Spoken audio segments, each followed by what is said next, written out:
Hey guys, welcome to Supercars of London. How are you doing? And hopefully you've been enjoying the last few videos with this, the Ford Mustang 5-litre V8 in gold chrome. Now when Ford launched this car, I fell in love with it. I've always been a fan of the Mustang, right from the 1960s up until now. And with this, the new model, when Ford allowed me the opportunity to get behind the wheel and explore a little bit more about the car, I wanted to try and understand the phenomena that is the Ford Mustang. Why is it so popular in America? And now that it is available in Europe, I wanted to test it on some European roads and find out why this car for 35 grand in the UK can be an absolute animal. So when Ford offered up the opportunity for me to get behind the wheel, explore and learn a little bit more about the 2015 Mustang, I snapped it with both hands. I can only do one because my other hand is holding the camera. This is a £35,000 car in the UK, but for some reason, it is a fan favourite. I remember pretty much every single Mustang that I see in the UK and in London, mainly because they are quite rare.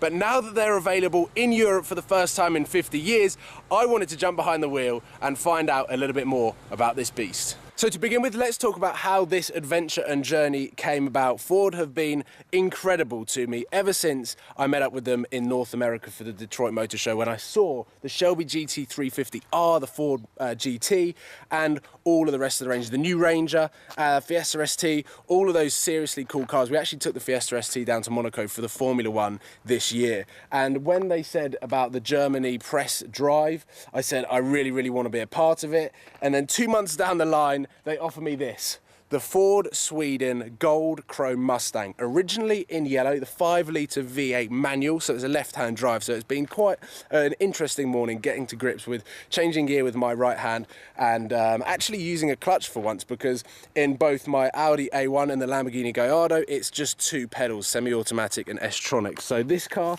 comes with the clear rear tail lights, which I absolutely love. I think now that they're coming back in with Porsche introducing it to their cars, this really sets off the rear of the car. It's also been wrapped in gold chrome, which definitely isn't to everyone's taste, but at least they've gone to the details of doing the rear diffuser as well, which is quite a cool option on the Ford Mustang. You can have a color-coded rear diffuser, which is super cool. And as we walk around the car, you can see that we've got the gloss black multi-spoke wheels with the Brembo brakes, if you have a look down here, which are an awesome little touch. And we've got the 5-litre badge here. We've got satin black wing mirrors. Sam is sitting in the car because he is bored and wants to go. And the really cool thing about this wrap is they've gone to incredible details, like they have wrapped the gold pony as well. But from the outside, this car is so aggressive. You get so many cool angles. The lines are incredible. And this is the thing that that wows me with this car. That car is the same price as I don't even know, for a brand new 2015 V8, 5-litre V8. It is incredible what Ford have been able to do with this car. Overall, the feel of the car is that it is an incredible machine, and it definitely feels American when you get behind the wheel. Obviously, this being a left-hand drive car, you feel even more American, but the long and aggressive nose definitely has a presence when you're sitting behind the driver's side. So we've got the Recaro seats here, and Sam is currently updating his Instagram, I assume. And inside, check out the classic Mustang feel that you have. Every single Mustang that you see has got the big, chunky steering wheel with the really nice sort of stainless steel finishing touches that actually go the whole way across the dashboard, which is really cool. The doors are a mixture of leather and plastic, which you get here. This is the really nice soft leather with the white stitching. And then we've also got plastic there. Mustang for the side kick plates.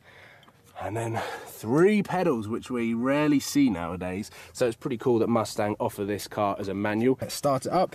Put your foot down on the clutch like you do in my R8, I think it was. And then the green light comes on for the engine start. And it has got an incredible rumble. Oh, just direct me. And yeah? Okay. Yeah. So we are driving the manual Mustang, and so far I've had about an hour and a half with this car, just getting used to it, getting used to being on the right hand side of the road in a left hand drive car, changing gear with my right hand. My first impressions of the car one, it's very comfortable, but two, it feels big. You've got the long nose ahead of you, and you've got the aggressive, it's almost like triangular shapes either side of the center of the bonnet, which really stand out when you are driving. You don't really know how long the nose is, so you're kind of driving blind on the front, but that's not a bad thing, because the majority of the cars you don't actually see the front of the car because you're behind it. One thing it does have is a bit of punch. 435 brake horsepower from a 5-litre V8, and yes, the body is big, and yes, it feels quite heavy, but in a straight line, and when you want to push it, this car is seriously quick. The gear ratios are quite strange. The 6th gear, I think, is there purely to try and climb up the fuel economy rating and get that MPG as high as possible. But up until 5th gear, a lot happens with the engine, which is a lot of fun when you're playing around on the Autobahn. As we're in Germany, we are exploring some pretty cool roads, both the motorway and country roads. And at the moment, we have got a stunning view, which is just incredible. We've got the Alps ahead of us. We are in South Germany, just south of Munich, and having a fantastic drive going into 2nd gear when I thought that was 3rd.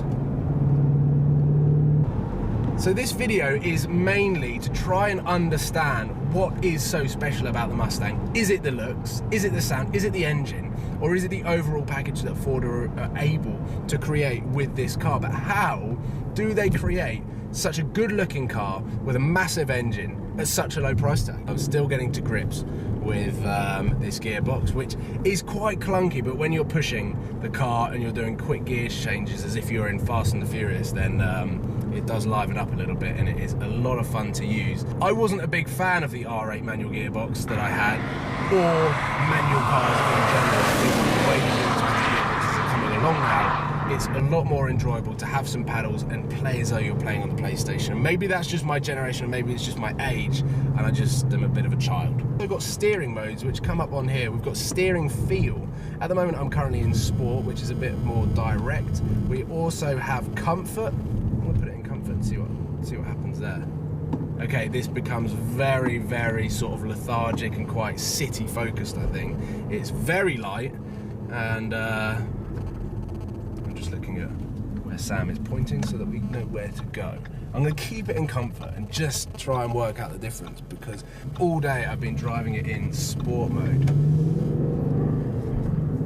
That V8 rumble is incredible, and is probably worth 90% of the price tag that this car comes with. And the steering, yes, it is quite sort of bubbly and quite light. It reminds me actually of my girlfriend's Fiat 500's steering, which is a very, very city focused car. So what Ford have been able to do here with the steering feel is tailor this car to not just American roads, but also the European roads, so that now this car is available in. I'm going to put it out of that comfort mode and put it in normal, which I assume is the middle ground between comfort and sport. And yeah, you get a lot more feel back, but not as much as the sport mode, and it just becomes a little bit stiffer. But I think American muscle cars, or American cars in general, are quite known for having quite heavy steering. If they reported this car to the police, I think we'd be found pretty easily. I'm not sure how many gold chrome Mustangs there are, but I was told that this is the only one in Europe. This car, even though it's got a 5-litre V8 and everyone's thinking that it's going to be really, really bad on fuel, it's actually really impressive. It's got some statistics here that I'm going to read off the screen. I don't know how to convert that into MPG, but I was told that it was around 30 to 35 MPG. We are currently doing 12.2 kilometers 1/100th. Per 100 litre. Per 100 litre. I was just reading it exactly off there. And we've got a quarter of a tank, and we've got 150 kilometers until empty. Now, it doesn't seem too many, but we have not been driving economically on these country roads. We've just been enjoying the car, learning a lot about the handling, because I think that is such a huge factor with these American cars of stereotype with all sorts of American vehicles, that they only go in a straight line and they're not very good at handling. Whereas I've found that this car, on those twisty turny roads, it is very, very good. It is a big car and it is a big engine, but The car grips the road very, very well. The steering is nice and direct. You do feel like you're in control of the car and you do feel like you're driving it. Whereas there's some other cars out there that have a lot of driving aids. I'm in the wrong gear again. Damn manual gearbox with my right hand. There are cars out there that you don't really feel like you're in control of the car. It feels like the car has got so much technology on all 4 different wheels and it's braking all at the same time and giving you different tractions and all sorts of different technology. I think the McLaren has that technology, which when you're driving it, sometimes you lose the enjoyment of driving. Whereas I feel with this car, with 3 pedals, a gear stick, 435 brake horsepower and a 5-litre V8 engine, this car is a lot of fun on the country roads. And I think not only does that speak volume for the Mustang in Europe, but as a car in general. So I think the handling side of it, I am no expert and I have not driven every single car in the world, so I'm probably not the best person to listen to when it comes to the handling of this car, but I am super surprised with how good this car is on the twisty, turny roads. We're now heading towards some more mainer roads, so it's going to be fun to try and find out what this car's like in a straight line, but it is so cool. It is such a cool looking car. It is a cool car and comfortable car to be in. It goes like an animal in a straight line, and then when you get on those twisty roads, it's a lot of fun as well. So I understand why people buy the Mustang, and it's so crazy. When I see a Mustang in the UK, I get very excited and normally post a picture on social media, and then all of you American guys out there that see them pretty much every single day tell me that there's a flip reverse. So in London, maybe I'll take a picture of a Mustang over, let's say, a Lamborghini Gallardo, whereas in America there's so many Mustangs that everyone tries to take a picture of the Lamborghini. And as road trips go, this is not bad at all with the views that we have, the car that we have, but also the last Saturday, me and Sam drove back from Monaco to London in a day. If you haven't seen that video, then make sure that you head it over to the Supercars London YouTube channel. I'm also going to put a link in the description for you guys to just watch that video, because I drove the Lamborghini back and my bum was numb, my back started to hurt. The seats, I don't know how you can get seats wrong in a car, and I know that the Lamborghini is not the right car for a journey like that, or spending 14 hours in any car. I'm pretty sure that your bum might start getting numb. However, in this car so far, we have had no problems. I think it is, here we go. We have found an autobahn. This is where the car shifts.